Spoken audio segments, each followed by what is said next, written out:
about to go down.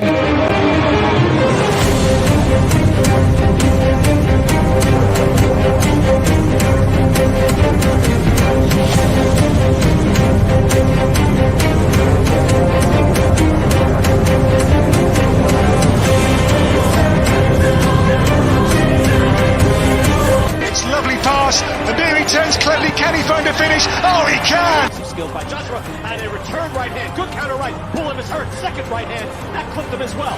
Now he goes in for the kill. Well, Ricciardo is inching into the lead, and Ricciardo will win the Italian Grand Prix! Iguodala running the floor. Still leading the way with Canada in there too, with the Netherlands.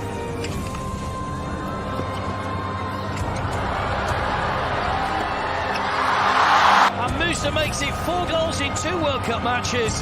The Monaco Grand Prix! Ricciardo triumphant in Monza.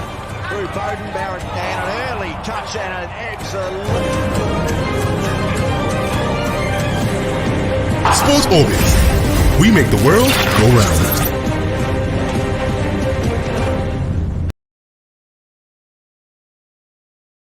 Brand new Lionel Messi that we actually saw at during the match of the Champions League against the Manchester City. That actually went there yesterday in Paris. That's actually opened his scoring account for PSG at this point in time. And also our own the Tigers has also picked the World Cup qualifying a ticket that will be going straight to Australia to go and battle for a place to get to future in the next FIBA World Cup coming up in 2022. This is how we welcome you to yet another edition of Sports Orbit right here on the Leadership Podcast Studio. My name is Olawale Ayeni, and I'll be your host for today. And I have with me in the studio Alpha, who is actually looking forward to today's match between Manchester United and Villarreal.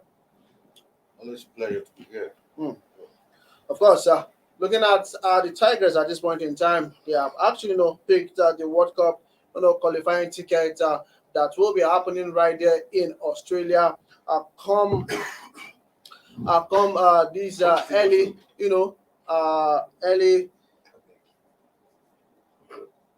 stages of in the later stages of this year. I beg your pardon, in that particular one, and they will be up against the likes of the USA, the likes of Brazil, the likes of Australia. Puerto Rico also is in that particular group, and it's going to be a whole lot for the Tigers to actually get to play against. They'll be playing against the current holders of the Olympics, talking about the US national team at this point in time. Alpha, do you see the Tigers getting to qualify from that particular group? Some people have said that group is the group of death because we have certain Canada, certain Brazil, certain Puerto Rico, certain USA and Australia in that particular group, and 3 countries will actually have to qualify from that group. You don't envy the Tigers, considering the group that they found themselves in the qualifiers. Very tough group of death, clearly, like everybody has suggested. But with the pedigree the Tigers have, going into that one as 3-time African champions, I expect them to at least, if you are to, have a chance of qualifying in that kind of group, booking at least one of the places, we will need three teams to qualify. I think the Tigers should fancy their chances. Of course, world champions, USA will be there, Canada, the Brazilians, the Puerto Ricans too. Don't forget, are also good in basketball because Puerto Rico is just like an island off just borders the US. So they have a lot of skilled basketball players also in Puerto Rico. So it's a very tough group. But if 3 teams are to make it, I should fancy that the Tigers should be able to at least, as difficult as it may, make it out of that group. Of course, looking at the other groups, Serbia, France, Belgium, Belarus, we have Bosnia in that particular one, Russia. Then we have other 4 countries who will be coming out from the Asian continent to actually join that particular group going into the World Cup qualifiers. We saw that in our last outing at the World Cup, we got to the quarterfinal stage where we actually were ranked 8th best country in the world, and that was one of the best outing that we've ever had when it comes to basketball, female women's basketball in the history of Nigeria. That particular World Cup tournament will start proper in Australia between 22nd of September to the 1st of October. Looking at the women's basketball, we know that the US team are the one dominating the world, the Olympics, the World Cup, and the rest. Do you see the US team getting to retain this title, or there might be an upset? Looking at the likes of Japan, looking at the likes of France, Serbia, Belarus, Russia, not actually taking out Nigeria out of the mix. Yeah, most times when you're going for a basketball competition like this, a competition where you have the United States, it's always difficult to talk about an upset because the moment you hear basketball, I mean, in your mind, you already have, an idea of who will likely emerge to win, and which in most cases it turns out to be the USA, irrespective of whether it's the male team or the female team. So I really don't expect any upset. But be that as it may, a lot of teams are, coming up in basketball. But surprisingly, in other sports, in as much as the teams who have held on to, some of those elite positions, in as much as the gap has closed, but unfortunately in basketball, somehow the gap has been refusing to close because somehow the USA spend more, do more. I mean, basketball is just like a tradition, when it comes to the United States. So it's always very difficult to upstage them when it comes to playing basketball at the biggest stage. We also saw what happened in the Olympics where both the male and female teams, both clinched the gold. And if you can recall, leading up to the Olympics, the male team, even the female team didn't start so well. So it was beginning to look like, okay, maybe this might just be the year that the US might not. But exactly, but you want it to be at the end of the day when it mattered most, both the male and female teams, delivered and made the podium gold for that matter. So I really don't see an upset happening. I just hope that if the Tigers will be able to at least make it out of the group, they should go there and maybe at least get to the semi-final, or at least replicate the success that they had last time out by at least reaching the quarterfinal. Okay, we also the Tigers, getting to lose all the three, good matches in the Olympic Games, and at this point in time, they actually, put that behind them. They went to Cameroon, and they actually went to defend the title, and they won that title 3 consecutive times at this point in time. And what should be the federation, talking about the Nigerian Basketball Federation, what should they do to ensure that we go to Australia, at least, if not get to the quarterfinal stage the way we actually got to the final stage, at least let's get to surpass our previous performance in the World Cup. What do you think they need to do at this point in time, where a new set of officials will be emerging come the time when they will actually do the elections? Yeah, so I really think that irrespective of what has happened in the Basketball Federation over the years, I really expect that whoever emerges, in the new executives who will be emerging from the NPFL whenever the elections that have been postponed is held, I expect that what should be at the back of their mind should be development of the game, irrespective of who emerges. It's time for all these officials in these federations to shift their swords and all work out, work hand in hand for the progress and development of the game, because I'm afraid that if we don't give an enabling environment to the Tigers, we won't be assured of any success. But I'm happy that, irrespective of the crisis that they had, they were able to still close ranks, go to Cameroon, and still, emerge as African champions for the 3rd time in a row. So I really hope that everything they need will be provided, enabling environment. And of course, it's good that we keep monitoring our players wherever they are so that we ensure that all these players stay together, try as possible to make these players comfortable, keep them happy. And of course, in addition to that, see if we can still develop fresh talent, because talents emerge every day. So if we even scout around the NBA, some of the top leagues in Europe, we'll still be able to get 1 or 2 girls who will be, good enough to don the jersey for the Tigers. So I really think that that should be done. If that is done, then of course with hard work, then maybe a bit of a stroke of luck by our side. Who says we can't go all the way and get the ticket and maybe do better than the quarterfinal position we did last time around.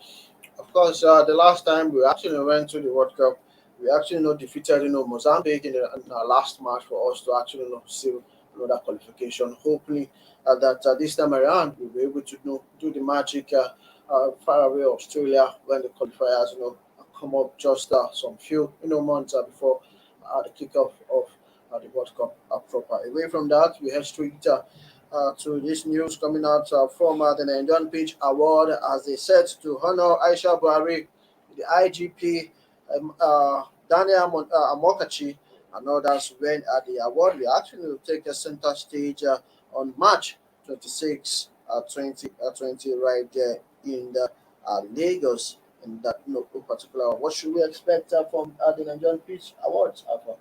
Good enough. I mean, the people who have been shortlisted for the award, I'm sure they deserve it. I mean, Aisha Buhari, mainly because of the support and her weight that was shown beside the just concluded Aisha Buhari Club. Of course, we all know the pedigree of Amokachi when it comes to football in Nigeria, Africa, and even beyond.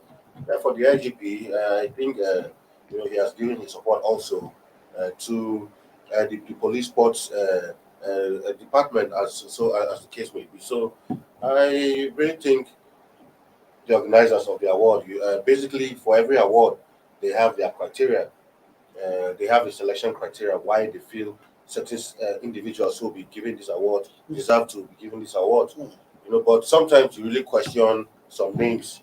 There's a couple of names here that I've seen there, but I really can't place my hand on what exactly it is that they've done to be awarded. But I think the organizers know better. They have their own criteria. They haven't really come out to say, okay, this award, the criteria we're looking at for to why we're giving this award. So, but I think they know why they're giving this award. So, it's a reputable award that's been on for over close to 7 years now. So, if they've been able to sustain this tempo since 2013, hold this kind of award year in, year out, then so to some extent they have some certain level of credibility. So, if they have shortlisted some certain people, the IG and the rest of them, so I feel they have their criteria why they've put in the IG and other people there to be awarded. But kudos to them.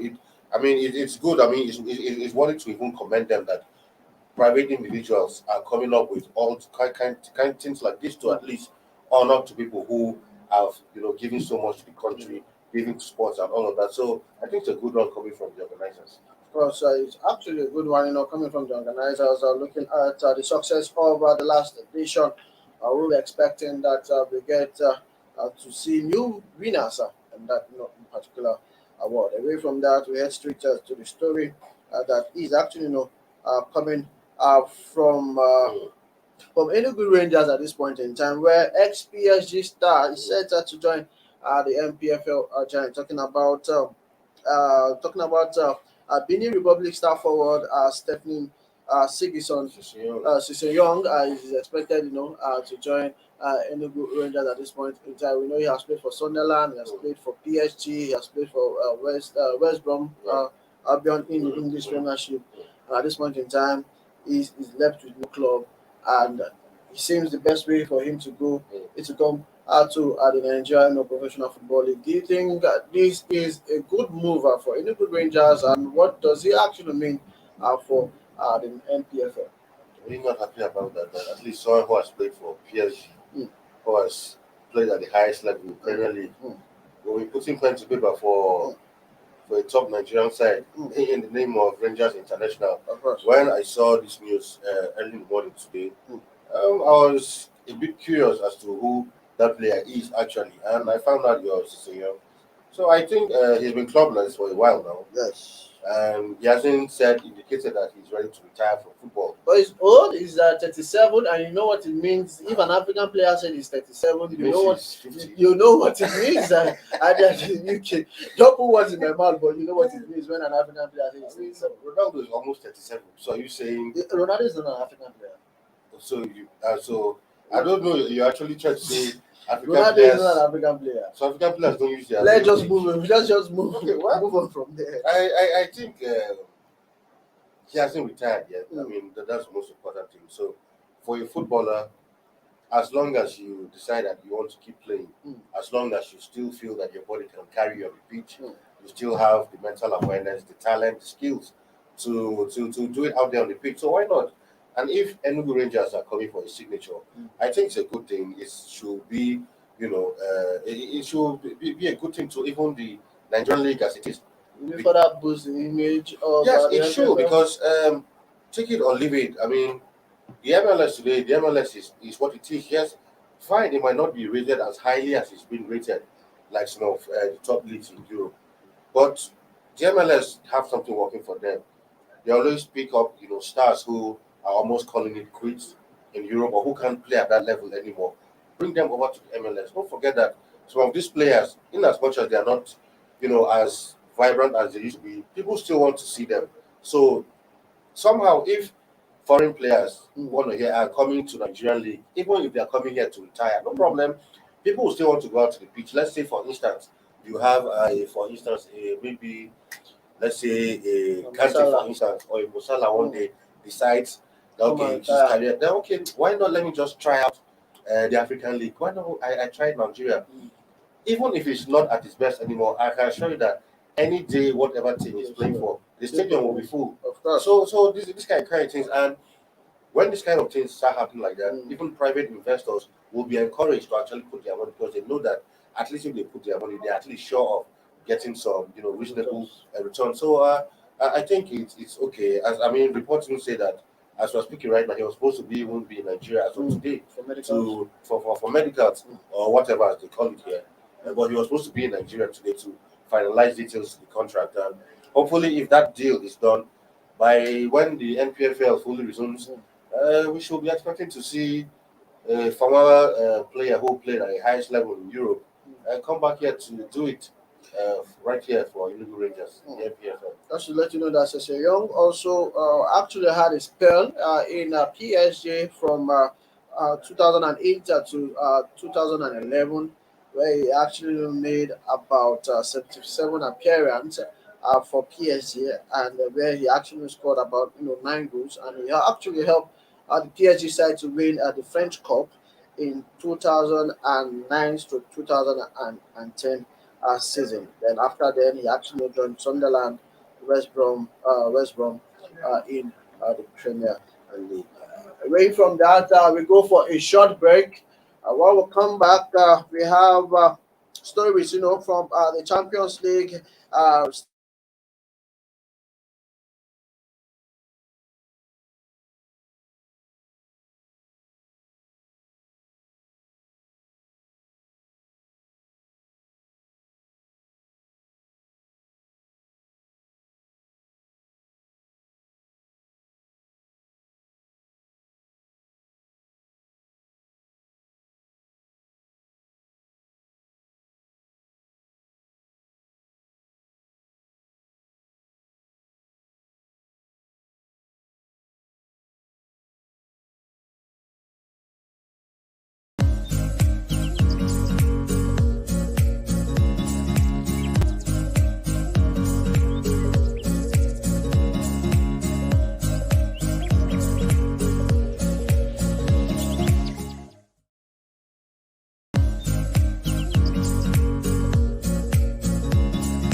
About to go down.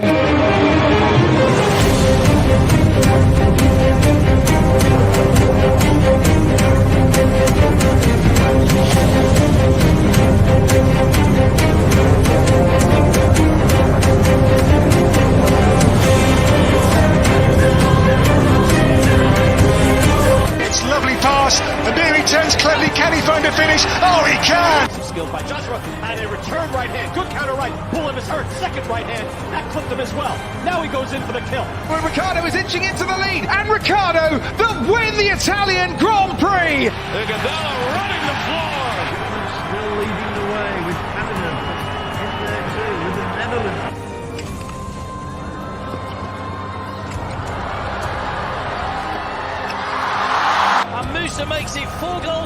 World Cup matches. The Monaco Grand Prix. Ricardo triumphant in Monza. Through Bowden, Barrett can an early touch and an excellent. Sports Orbit. We make the world go round.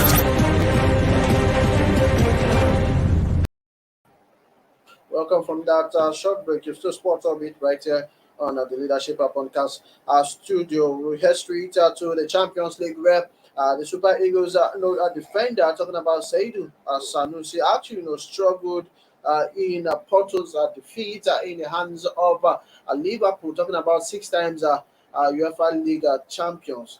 They actually defeated Porto 5-1 right there at in Portugal. Looking at this, a defeat at your backyard 5-1. This is not actually good from coming, getting the passion of their life, talking about the former champions Porto. Well, when we did that preview yesterday, I actually thought it was going to be a difficult game for Liverpool, but it wasn't. As Liverpool completely outclassed them right there in front of their home fans, 5-1.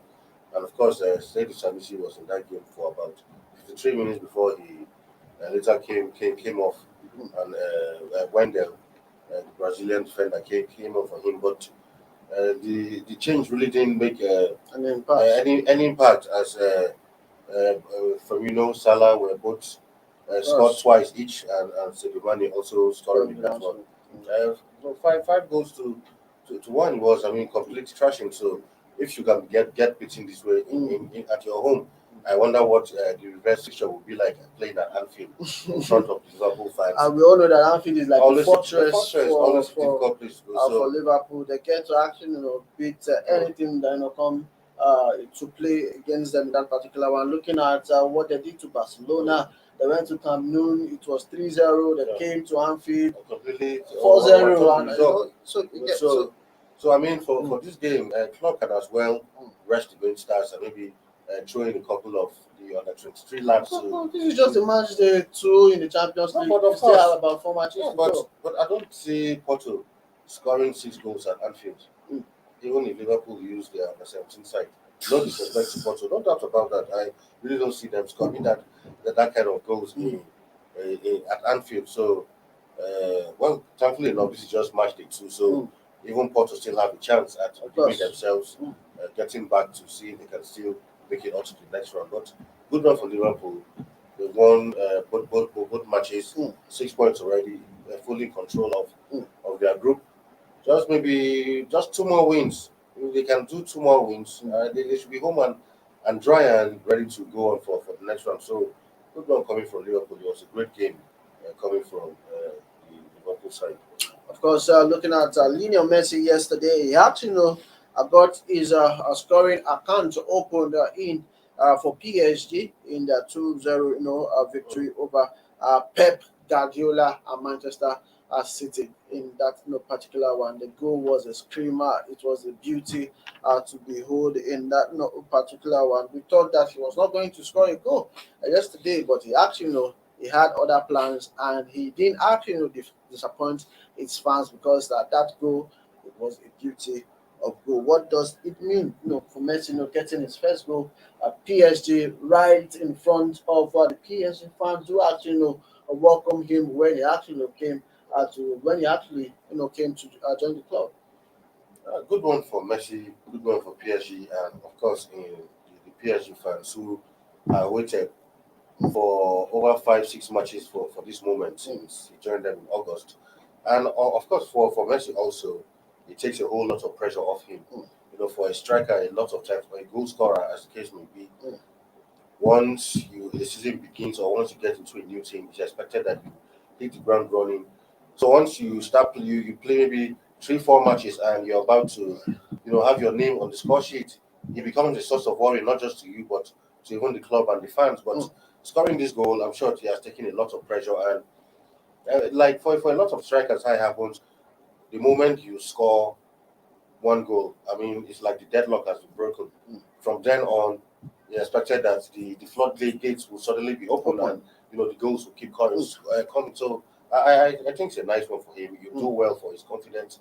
Just as they spoke about, I mean, everybody has been speaking about his lack of goals since this move to PSG. But I think all that talk now will be settled. At least he has been able to score. So it's just to kick on from there and see where he ends up on the goal scoring chart at the end of the season. Of course, I know that in PSG at this point in time, it will be very, for me, I feel it will be very difficult for them to, score goals this season because due to the fact that a certain Neymar, a certain Mbappe, a certain Messi, they will want to actually score anytime they hold the ball, and they don't want to actually pass to the nearest person that can actually score at ease. So they should be scoring plenty of goals. No, it's actually going to be difficult because difficult. I mean, yesterday they put two pass behind Man City. Looking at which is not that easy to do. Looking at Neymar yesterday, there was some goals. It was actually some goals that was supposed to just pass out to either I think Messi and Mbappe, but he ended up actually wasting the chances. So it shows that if there's no teamwork in that particular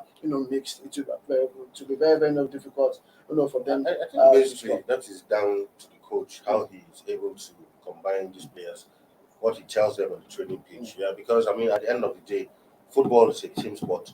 One man cannot do it alone because a lot of times selfishness has gone on to cost people win games and trophies, important games. So I really feel that the coach will have to find a way of, all of them coexisting in the same team. These are all big players who always every now and then want to have their name on the score sheet also. So it's down to the coach to find a way of, bringing about his sanity, a situation where everybody will play well and at least bring in the goal, contribute to the goal scoring performance every now and then. Of course, looking at the match that will be happening, today, Villarreal have good results against our top team that is actually coming down of Iran. He actually won Manchester United team ahead of the clash at this evening. Hopefully, we should get to see our own Samuel, Chukwueze get to play in that particular match. But just taking a look before we go to the preview of that particular match, checking out the results that actually went down yesterday. Porto 1, Liverpool 5, Borussia Dortmund defeated Sporting Lisbon by 1-0. You can see that on your screen. FC Porto, we have AC Milan actually lost at home to Atletico Madrid. That was a shocking defeat. It all started. AC were going to take that one. Of course, considering what they played against Liverpool. It all started with Ajax, getting to beat Besiktas 2-0. Shakhtar Donetsk was the Inter Milan played a 0-0 draw. Most people ticket has to cut because Inter Milan refused to actually score a goal in that particular match. PSG, we say that 2-0 over Manchester City. RB Leipzig actually lost at home to Club Brugge in that particular one 2-1. Real Madrid also, this was the shocking defeat of yesterday because we have Sheriff Tiraspol. Of course, because we have a new sheriff in town and the sheriff actually arrested Real Madrid right there at the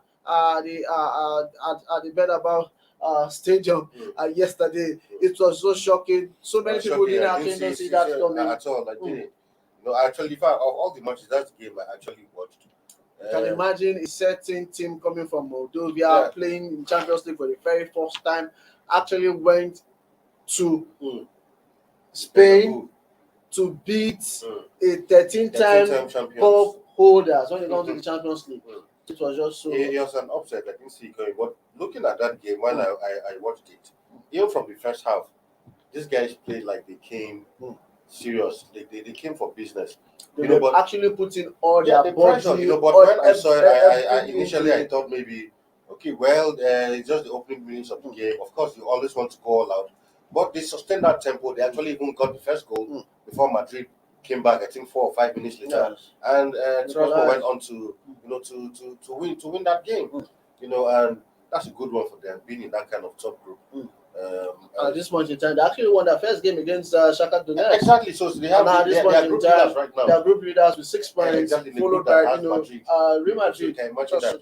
just so crazy. We see how that actually pans out, going forward. Well, we actually enter the match day 3 and match day 4 up to the match at the 6. Before we go at this point in time, my producer is telling me my time is up. But let's quickly look at today's future. Manchester United against Villarreal, Juventus against Chelsea, Benfica against Barcelona. You can see Juventus against Chelsea. That for me will be the star match of today. Atlanta against Young Boys and Petersburg against Malmo. Bayern Munich against Dynamo Kiev. Red Bull Salzburg against Lille and Wolfsburg against Sevilla. That will actually round up today's Champions League matches. Looking at all the matches, let's just go straight to it. Atlanta Young Boys, who should take the day? Well, Atlanta should be able to play that home, should be able to take that one. St. Petersburg, Malmo. St. Petersburg. Bayern Munich, I go with Bayern. Benfica, Barcelona. It's kind of shaky at this point in time. You can't actually tough to call. I leave that as a draw. Chelsea versus Juventus right there in Spain to read. I think Juventus should take this one. Manchester United against Villarreal. It's too close to call, actually. But I think United playing at home should be able to at least get the 3 points in this one. Of course, Red Bull against Lille. I give this to Lille. Wolfsburg against Sevilla. Sevilla, very experienced side I think Sevilla should the take Euro competition. This is the package that we have for you today right here on Sport Orbit. It was nice, talking sport with Alpha, my regular striking partner. Always a pleasure to be here. Of course, our viewers, it was nice, having you on board today. Do ensure that you get to send in your comments on our Facebook page and also on our YouTube channel, and we get to take it up from there. It's going to be a mouth-watering clash later today, and we hopefully by tomorrow will come with every bit of analysis that what actually went down. Don't forget, Sports Federation will be actually having the elections tomorrow right there at the Abuja National Stadium, hopefully by 11 a.m. and hopefully we should get to see new officials getting to lead those federation to the promised lands as they actually get to say it. On this note, I'm going to say thank you very much for staying with us. Make a return with us tomorrow, same time, same station, right here on the Leadership Podcast Studio. My name is Olawale and I'm saying bye-bye for now. You have a lovely day ahead of you. Bye-bye.